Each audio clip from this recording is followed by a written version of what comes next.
ಯಲಹಂಕ ಕ್ಷೇತ್ರದ ಜನಪ್ರಿಯ ಶಾಸಕ ಹಾಗೂ ಬಿಡಿಎ ಮಾಜಿ ಅಧ್ಯಕ್ಷರಾಗಿರುವ ಎಸ್.ಆರ್. ವಿಶ್ವನಾಥ್ ಅವರು ತಮ್ಮ ಜನ್ಮದಿನ ಅಭಿಮಾನಿಗಳು ಮತ್ತು ತಮ್ಮ ಕ್ಷೇತ್ರದ ಜನರ ಜೊತೆಯಲ್ಲಿ ಅತ್ಯಂತ ವಿಜೃಂಭಣೆಯಿಂದ ಆಚರಣೆ ಮಾಡಿಕೊಂಡರು.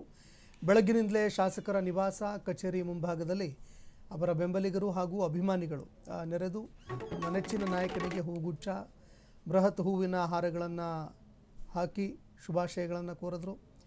ಈ ಹುಟ್ಟುಹಬ್ಬದ ಆಚರಣೆ ಕೇವಲ ಒಂದು ಪಕ್ಷದ ಕಾರ್ಯಕ್ರಮವಾಗಿರದೆ ಸಂಪೂರ್ಣ ಪಕ್ಷಾತೀತ ಸೌಹಾರ್ದತೆಗೆ ಸಾಕ್ಷಿಯಾಯಿತು.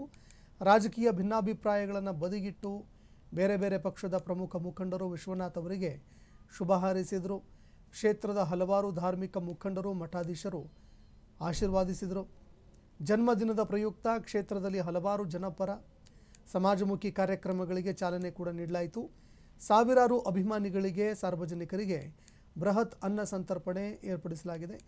ಶಾಸಕರ ಆಪ್ತ ಒಡನಾಡಿಯಾಗಿರುವ ಜೋಸೆಫ್ ಸೇರಿದಂತೆ ಹಲವಾರು ಪ್ರಮುಖ ಮುಖಂಡರು ಶಾಸಕರ ಹುಟ್ಟುಹಬ್ಬದ ಆಚರಣೆಯಲ್ಲಿ ಮುಂಚೂಣಿಯಲ್ಲಿ ಇದ್ದು ಕಾರ್ಯಕ್ರಮದ ಯಶಸ್ಸಿಗೆ ಶ್ರಮಿಸಿದರು. ಯಲಹಂಕ ಕ್ಷೇತ್ರದ ಜನತೆಯ ಪ್ರೀತಿ, ವಿಶ್ವಾಸ ನನಗೆ ನಿಜವಾಗಿರುವಂತಹ ಶಕ್ತಿ. ನಿಮ್ಮ ಸೇವೆ ಮಾಡೋದಕ್ಕೆ ದೇವರು ನನಗೆ ಇನ್ನಷ್ಟು ಆಯುಷ್ಯ, ಆರೋಗ್ಯ ಕೊಡಲಿ ಅಂತ ಪ್ರಾರ್ಥನೆ ಮಾಡ್ತೀನಿ ಅಂತ ಶಾಸಕ ಎಸ್.ಆರ್. ವಿಶ್ವನಾಥ್ ಮಾತನಾಡಿದ್ದಾರೆ.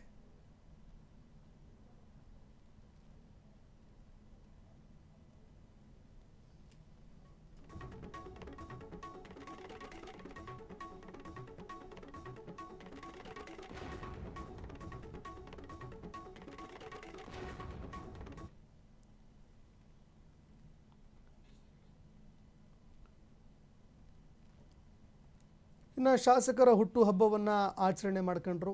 ಶಾಸಕರಿಗೆ ಅವರ ಅಭಿಮಾನಿಗಳು ಶುಭ ಹಾರೈಸಿದ್ದಾರೆ. ದೃಶ್ಯಾವಳಿಯಲ್ಲಿ ನೋಡ್ತಾ ಇದ್ದೀರಿ. ಎಸ್.ಆರ್. ವಿಶ್ವನಾಥ್ ಅವರ ಅಭಿಮಾನಿಗಳು ಜೊತೆಗೆ ಆ ಭಾಗದ ಕಾರ್ಯಕರ್ತರು ಎಲ್ಲರೂ ಕೂಡ ಅವರ ಹುಟ್ಟುಹಬ್ಬದ ಕಾರ್ಯಕ್ರಮದಲ್ಲಿ ಭಾಗಿಯಾಗಿದ್ದಾರೆ. ಇದನ್ನು ಒಂದು ಪಕ್ಷಾತೀತ ಕಾರ್ಯಕ್ರಮವಾಗಿ ಮಾಡೋದಕ್ಕೂ ಕೂಡ ಅವರು ಪ್ರಯತ್ನ ಪಟ್ಟಿದ್ದಾರೆ. ಹೀಗಾಗಿ ಸಾಕಷ್ಟು ಜನ ಪಕ್ಷಾತೀತವಾಗಿಯೂ ಕೂಡ ಈ ಕಾರ್ಯಕ್ರಮಕ್ಕೆ ಬಂದಿದ್ದರು. ಜನಪರವಾಗಿ ಸೇವೆ ಮಾಡೋದಕ್ಕೆ ಆ ದೇವರಲ್ಲಿ ದೀರ್ಘಾಯುಷ್ಯಕ್ಕಾಗಿ ಪ್ರಾರ್ಥನೆ ಮಾಡ್ತೀನಿ ಅಂತ ಅವರು ಮಾತಾಡಿದ್ದಾರೆ.